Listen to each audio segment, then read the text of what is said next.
Hello and welcome to Restoring Our American Republic. I'm Chuck Benoit with The Nature of Things, where we are realigning God, government, and natural law so that we might restore our American Republic.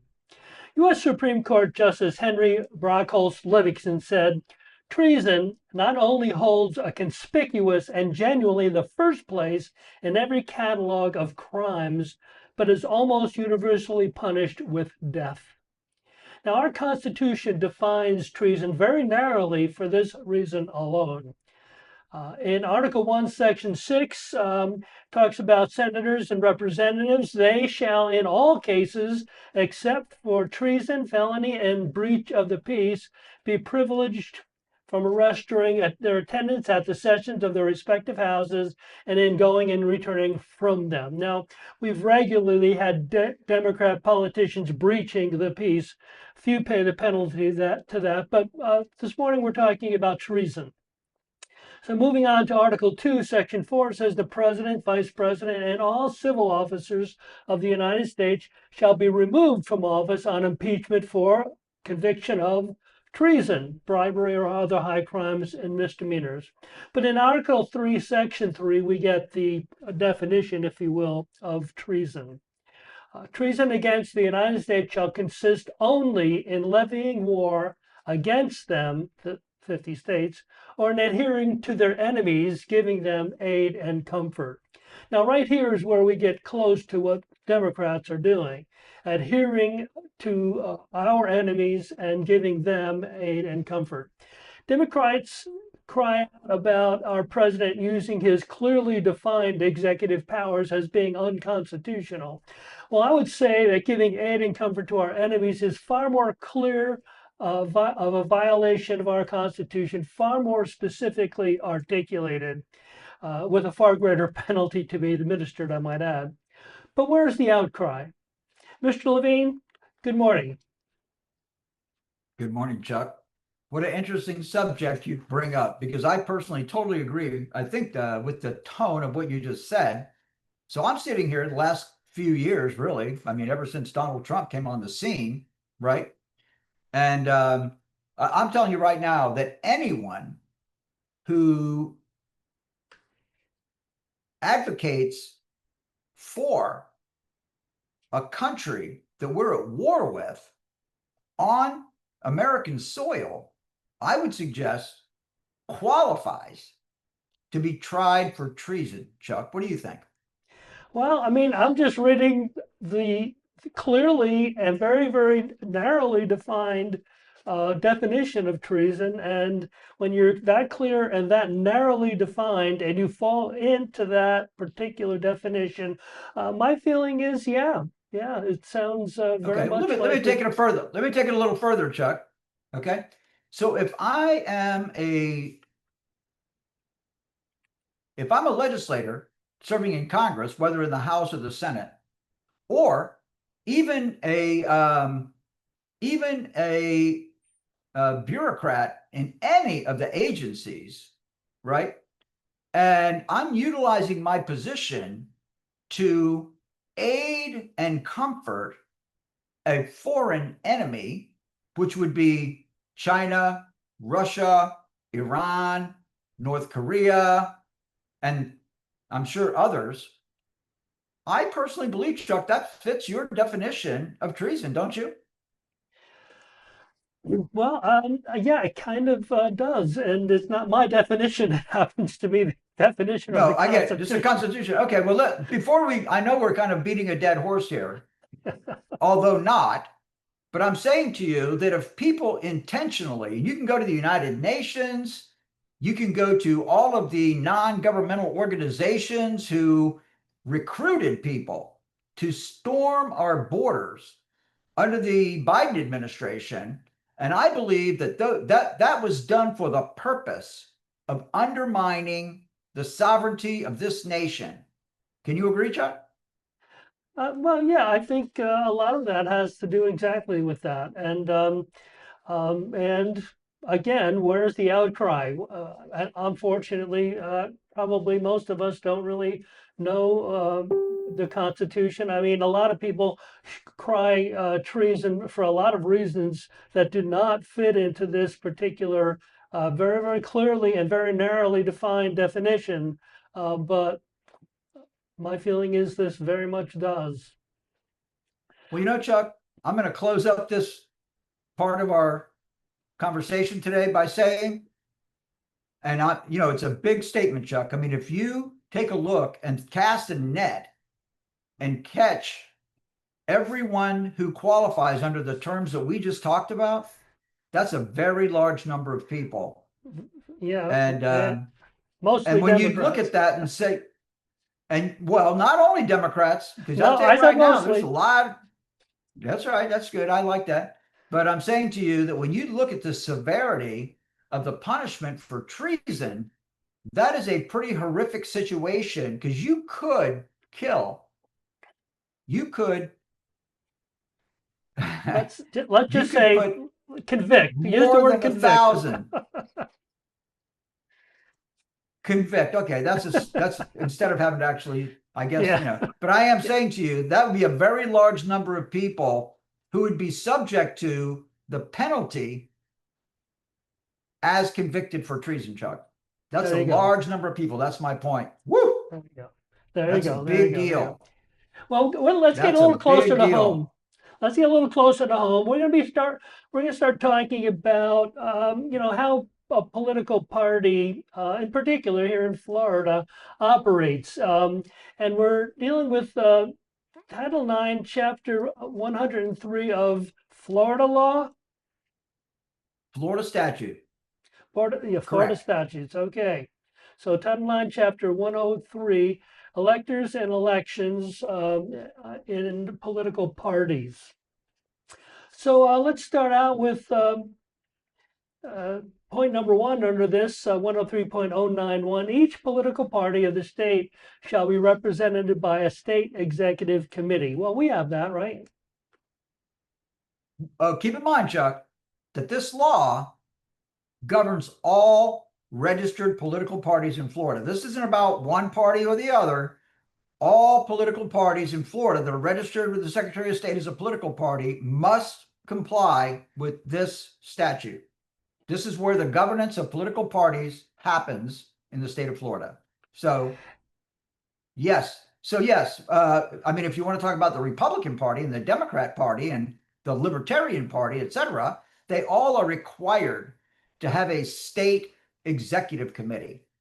Yes, and as we go through this, I think what we might want to just let our viewers know that we're going to be talking about things that may be required and things that shall be required, and we need to just take a look at that.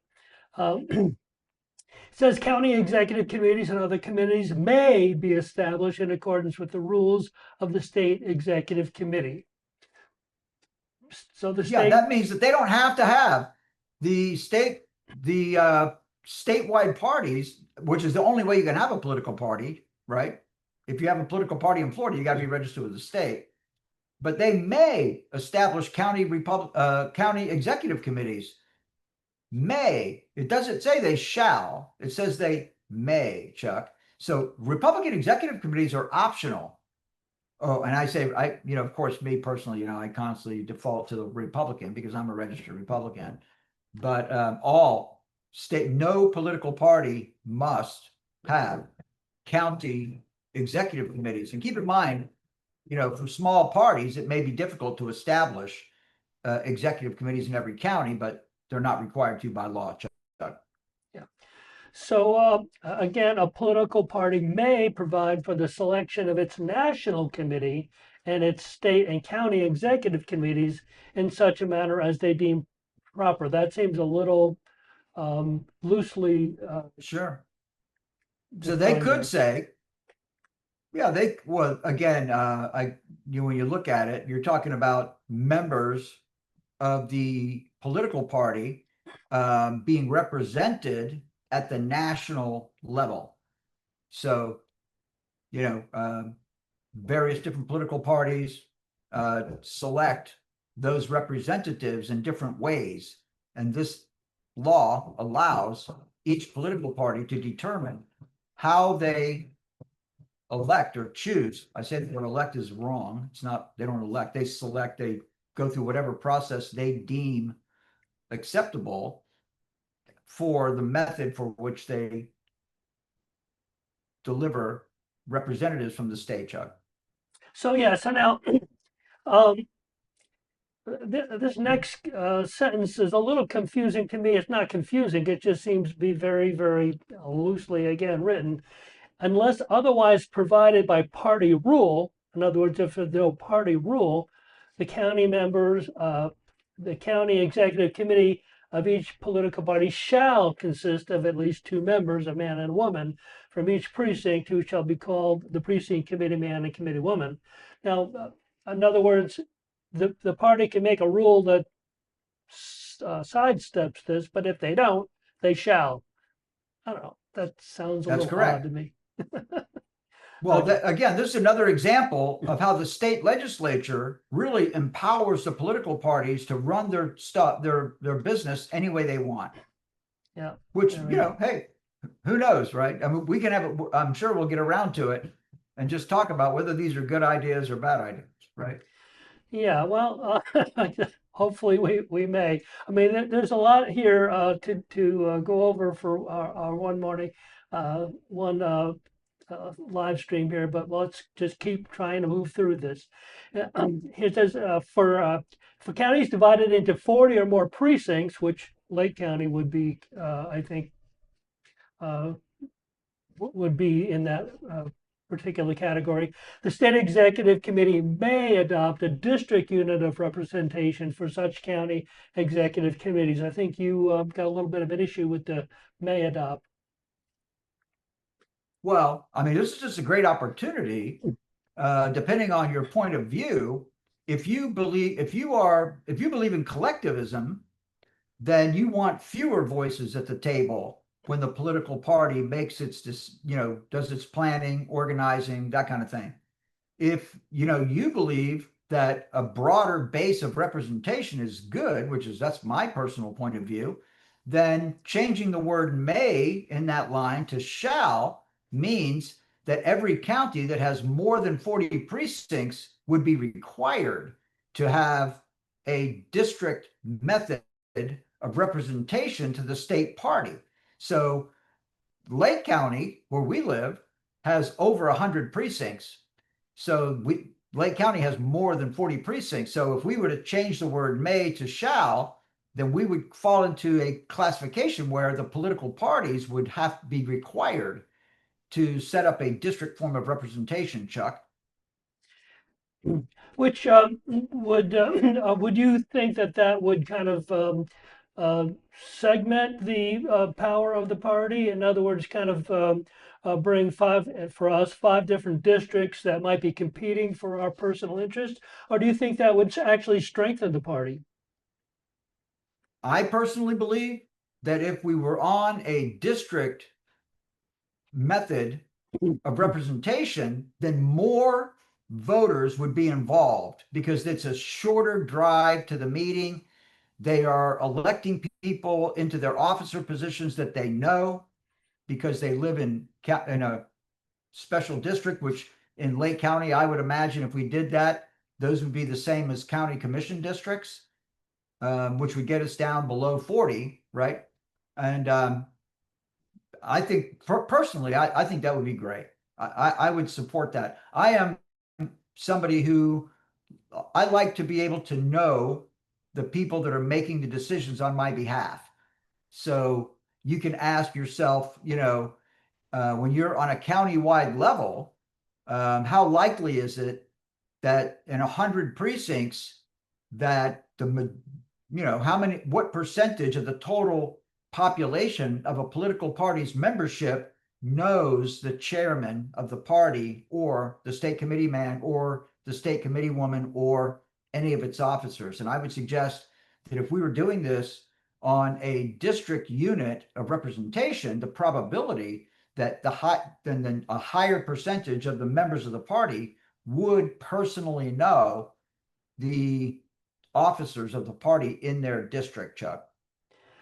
Yes, now it also goes on and talk about things that shall happen if, in fact, that was the case, but it's not. So let's move on to the state executive committee of a political party may, by resolution, provide a method of election of national committee and national committee men and women, the nomination of presidential electors, if such party is entitled to a place on the ballot as otherwise provided for presidential electors, and may provide also for the election of delegates and alternates to national conventions. Anything wrong with that, or you got some issues with that? I just, no, I don't really have any issues with it, but I would like to say that because you're a political party in the state of Florida does not necessarily mean that you have a national party. So let's deal with this on our state level and not pay so much attention to what happens at the national level, because that's where we get all bogged down. And that's where, again, this is why, Chuck, it's important when you go back to the idea that all politics is local, right? So I'm not too worried about what happens at the national level. I am much more concerned about what happens at the state level. So the way that you elect representatives from your political party to the national party, which you may not even have, is less of a concern to me. There we go. So moving on to point number 3 in this particular bit of legislation, the state executive committee of each political party shall file with the Department of State the names and addresses of its chair, vice chair, secretary, treasurer, and members, and shall file a copy of its constitution, bylaws, and rules and regulations with the Department of State. Is that happening? I know it's not happening at the county level, but I don't. I'll tell you, Chuck, I got into a little debate, or not a debate, but a little thread on one of the social media platforms a day or two ago, complaining about elected officials who don't live in their district, right? And that is just a pure enforcement issue, because, so I would suggest that while, I would assume that the political parties in the state of Florida, just as a matter of simplification, comply with that particular requirement. I doubt seriously that anybody's actually bird dogging it and enforcing it, Chuck. I think people probably comply just out of convenience. Why have a hassle? Just create the document and file it, right? But of course, well, again, closer to go ahead. home, each county executive committee shall file, this is a shall, file with the state executive committee and with the supervisor of elections the names and addresses of its officers and members. Now, I don't believe that's happening locally, but it's required. These are shall file and shall. Right. So at the end of the day, and there's 67 counties in the state of Florida, and the supervisor of elections in each county is going to take this to different degrees of seriousness. So, for example, our supervisor of elections, Alan Hayes, is completely and not interested in this at all. So if you go down to the supervisor of elections office and say, I'd like to have a copy of the most recent submission of the members of the Lake County Republican Executive Committee, the best thing you're going to get from them, they're going to walk over to some filing cabinet and they're going to give you a PDF version copy of the most recent list submitted by the party. But the supervisor of elections is not going to follow up and say that you have to submit quarterly or monthly or anything like that, because the supervisor of elections in Lake County is completely disinterested in keeping up with the membership of the political parties. He just doesn't care about that. So there's nothing that says the supervisor of elections must obtain. Again, you got to look at that, because I don't believe the supervisor of elections is required to obtain. The onus is on the political party to file, and then the supervisor of elections can do whatever he wants with that material for his own benefit. He keeps it in a filing cabinet somewhere, but it doesn't have to be digitized. It doesn't have to be embedded. It doesn't have to be recorded like the names of commissioners and constitutional officers and city council members and all that, Chuck. So that's just something in our particular county. Neither our political party, well, let's just say we're talking broadly here. So there are political parties in Lake County that don't take this responsibility seriously. They fall out of compliance. And the supervisor of elections in Lake County is not too particularly concerned about it, Chuck. Yeah, so what we're dealing with is a requirement that has no teeth in it. There's no, I would agree with that. yeah, there you go. Well, moving on to point number 4, any political party other than a minor political party may, by rule, provide for the membership of its state and county executive committees to be elected for 4-year terms at the primary election in each of the presidential elections held. That's kind of what we're doing, right? We elect. That's another may, Chuck. It That's is, another may. Right. but we They are don't have doing to. it. Yeah, well, again, what this is doing, Chuck, this statute basically just sets down some of the, some of the ground rules for the parties, but the state is telling us that they really don't want to have a lot to do with how the political parties are run. So you know what? This is kind of how we see it, but it's really a lot of flexibility, because until you start using the words must and shall, and the more you don't have any enforcement. And when you start using the word, the more often you use the word may, the more loosey-goosey it is. There we go. Well, again, there's a lot of discussion here about balloting and when you can and can't qualify, et cetera, et cetera. But at the end of all of that, we have possibly an outgoing chair of each county executive committee, and that outgoing chair shall, within 30 days after the committee members take office, hold an organizational meeting of all newly elected members for the purpose of electing officers. Now, we complied with that this past presidential election. Do you have any issues with that? No, I have no issues with that, other than, this is just a method by which people manipulate the leadership and the membership roster, actually, of the political parties. So, if I'm going to use the word Floridians, if Floridians that were engaged in party politics had integrity like we used to, we would manage this process very closely. But today, in some of the political parties here in the state of Florida, the purpose is to kind of leave the prospective precinct committee men and committee women out in the dark. And if they don't do their own research, and they get left behind, and in many cases that basically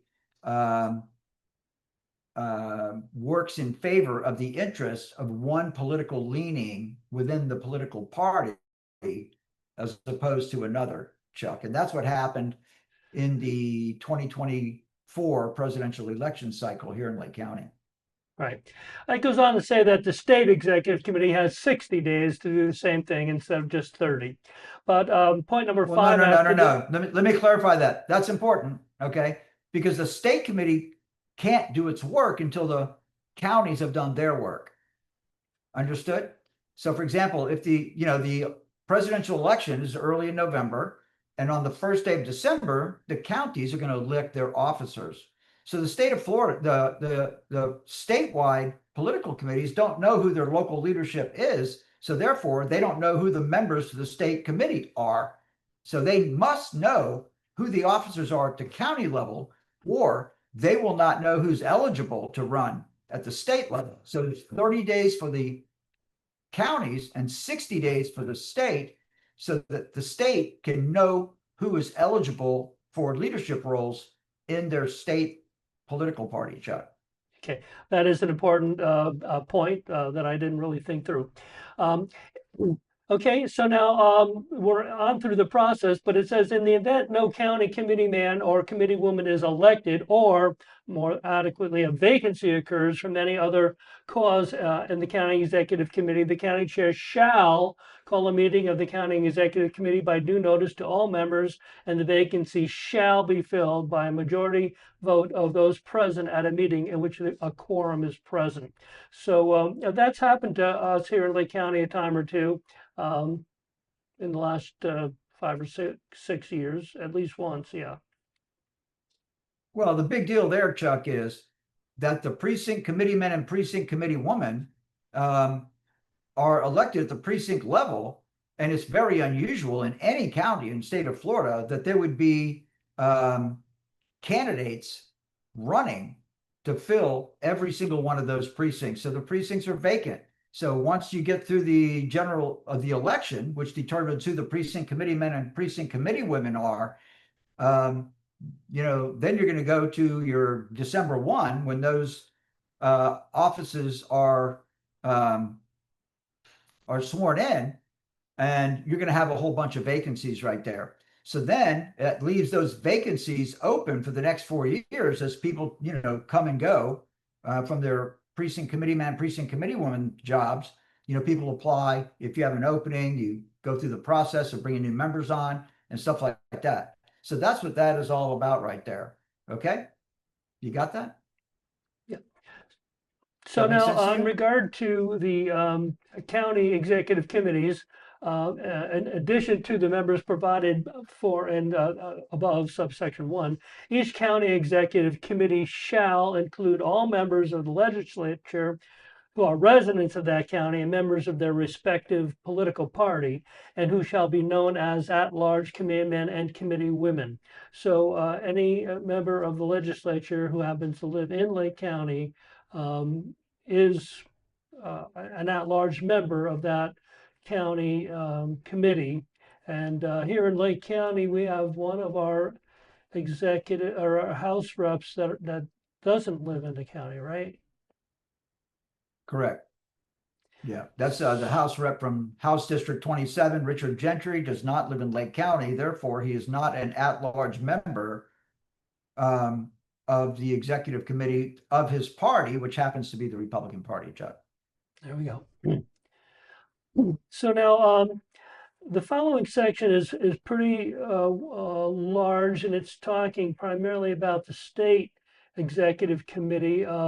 We'll probably get into this, and Mike, I just might want you to give us an overview of whatever you think is important here. But it starts out with each state executive committee shall include, as at-large committee men and committee women, all members of the United States Congress representing the state of Florida who are members of the political party, all statewide elected officials who are members of the party, and then it goes on to 10 Florida registered voters who are members of the party as appointed by the governor, if the governor is a member of the party, and then the president of the Senate and the minority leader of the Senate and the speaker of the House, the representative of the minority leader of the House. And it goes on saying that these 20 members are basically going to be split up within all of these different persons.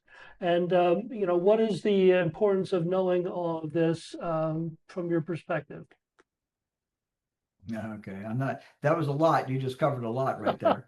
So um, I guess the What we're easiest talking way to about look is at it, the question is right? who are members of the state executive committee, and it just has all these people that are being appointed as well as those of us who've been elected. And is it important for us to know how all that works for us to decide whether it's good or bad? It really is. I think it is important because in this two-party system, we have two prime dominant parties, right? So, there's no legislator in the state of Florida who is not either a Republican or a Democrat. So no minor party has successfully elected anyone. So this goes into the whole uniparty conversation and all of that, right? And gets into the heart of why our country doesn't work very well. And it's because this law is written in a way that kind of just allows the parties to do whatever they want, and that is to control power. So at the end of the day, the governor gets to appoint 10 members to the political party, and the president of the Senate gets to appoint 10, and the speaker of the House gets to appoint 10. In addition to that, there's another 20 members that are appointees. That brings us to 50. And the state chairman has to agree for 10 of them, but not the other 10. So you're looking at 50 appointees. And then you get into, as we move through this, as we close out this conversation, due to time constraints, we're going to start seeing that if the political party allows any member to have more than one vote, then all of the appointees are canceled, and it goes through a list of all the state executives and how many votes they get. And it says that the governor gets 15% of a certain number, the lieutenant governor, the attorney general, it goes through all that, right? So there's the state of Florida just telling the political parties that we'll give you 50 appointees, but it's going to be one man, one vote.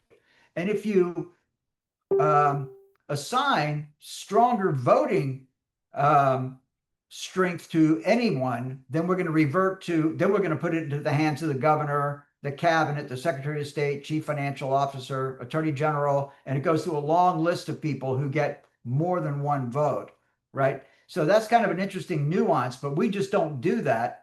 In my experience so far, I haven't seen a political party opt to give any member more than one vote. So that keeps all the political appointees in place, and just kind of keeps things kind of on an even keel without too much disruption, Chuck.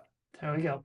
So we've pretty much gone through that entire Title IX in regard to presidential electors and political parties. A few minutes to give a final comment, Mike. You know, Chuck, I think that this is an area where we could make a lot of progress in the state of Florida if we could get the legislature to go along with it. But of course, all of the legislators are either Republicans or Democrats, so they kind of like the way things are going. They like for elected officials in the state to have a strong control over what the political parties do. And that's why the grassroots are always upset, because the elected officials have so much power over the political party that they silence the voice of the grassroots. And that's the reason, Chuck, that I believe that in all counties with more than 40 precincts, they should be required to go to a district form of representation. That would put us at a very strong step towards giving the grassroots more voice in government, Chuck. Well, thank you, Mr. Levine, and thank you all for joining us with our twice weekly live stream. Please follow us on Facebook at Restoring Our American Republic. Check us out on YouTube at Restoring Our American Republic -ROAR. Please like and share the program. And remember, if you're unwilling to govern yourself, you will be governed by tyrants. Until next time, God bless you. God bless President Donald J. Trump, and God bless America.